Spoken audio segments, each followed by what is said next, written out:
अस्सलाम वालेकुम दोस्तों, आज मैं आप लोगों के लिए बहुत ही इन्फॉर्मेटिव रेसिपी लेकर आई हूँ बच्चों के हवाले से। जैसे कि आप जानते हैं मौसम थोड़ा सा तब्दील होने लगा है और बच्चों को नज़ला ज़ुकाम खांसी इस तरह की बीमारियाँ भी बढ़ने लगी हैं बच्चों में।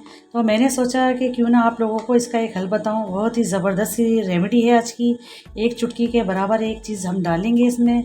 बहुत ही सस्ती सी चीज़ है। अगर आप ये चीज़ इसमें डाल देते हैं तो यकीन मानिए आप ये चाय बच्चों को पिलाएंगे तो बच्चों की बहती नाक, नज़ला ज़ुकाम, सीने की जकड़न, बलगम सब कुछ इससे ठीक हो जाएगा इंशाल्लाह ताला और फ़ौरी आपको आराम मिलेगा।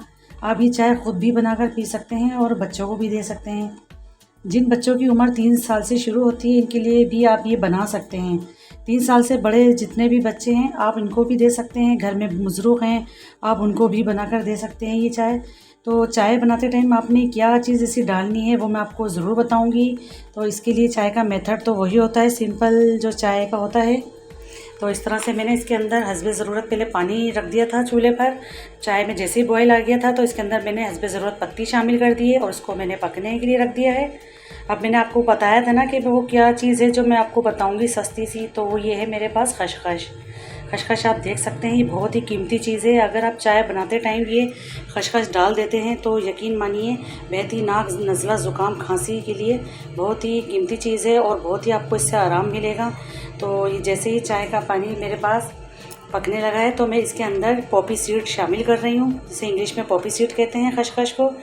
तो एक चुटकी मैंने इसके अंदर शामिल कर दी है क्योंकि मैं 2 कप की चाय बना रही हूँ और इसके वो 2 से 3 मिनट तक हम इसको पकाएंगे बहुत अच्छे से चाय का पानी। खसखस के बारे में मैं आपको पहले वीडियो पर भी बता चुकी हूँ कि इसको किस तरीके से हम वॉश करके और साफ़ करके इसको घर में रख सकते हैं। तो बहुत ही आसान सा इसका मेथड होता है। इसको थोड़ी देर के लिए आप भिगो दें, उसके बाद उसको किसी चीज़ पर फैला दें और उसको रूम टेम्परेचर में रखें। 2 से 3 दिन में ये बिल्कुल ड्राई हो जाएगी। इसको आप धूप में बिल्कुल मत रखिएगा, तो ये बिल्कुल एकदम से तैयार हो जाएगी, रेडी हो जाएगी। आप इसको किसी भी जार में बंद करके आप रख सकते हैं। फिर जो भी चीज़ आपको पकानी है तो आप इसको आसानी के साथ बना सकते हैं। तो इसको ड्राई करने का बहुत ही आसान सा हल होता है। ये मैं आपको बता भी चुकी हूँ। आप देख सकते हैं पानी मेरा बहुत अच्छे से पक गया है। 2 से 3 मिनट तक मैंने पानी को बहुत अच्छे से जोश दिया है, पकाया है। तो अब मैं इसमें हस्बे ज़रूरत दूध शामिल कर रही हूँ। दूध यहाँ पर मेरे पास बॉयल दूध है, गर्म दूध है।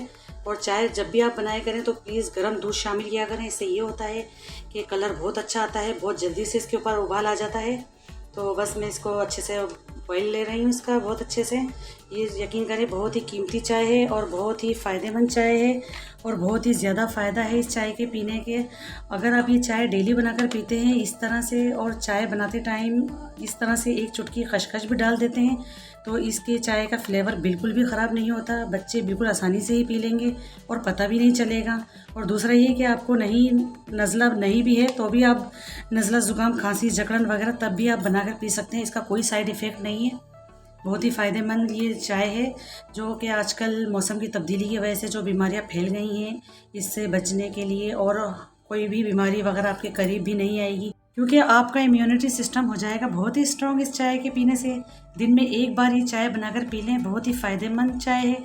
कोशिश कीजिएगा कि हल्की गर्म चाय पिएं। अगर आप तेज़ गर्म चाय पीने के शौकीन हैं तो तेज़ गर्म भी पी लें, लेकिन ठंडी चाय बिल्कुल मत पीजिएगा क्योंकि खसखस का असर नहीं होगा, फिर बिल्कुल भी आपको फ़ायदा नहीं होगा। तो आप ये चाय रोज़ बनाकर भी पी सकते हैं, इसका कोई नुकसान नहीं है। ऑल फैमिली मेम्बर्स को ये चाय बनाकर दे सकते हैं।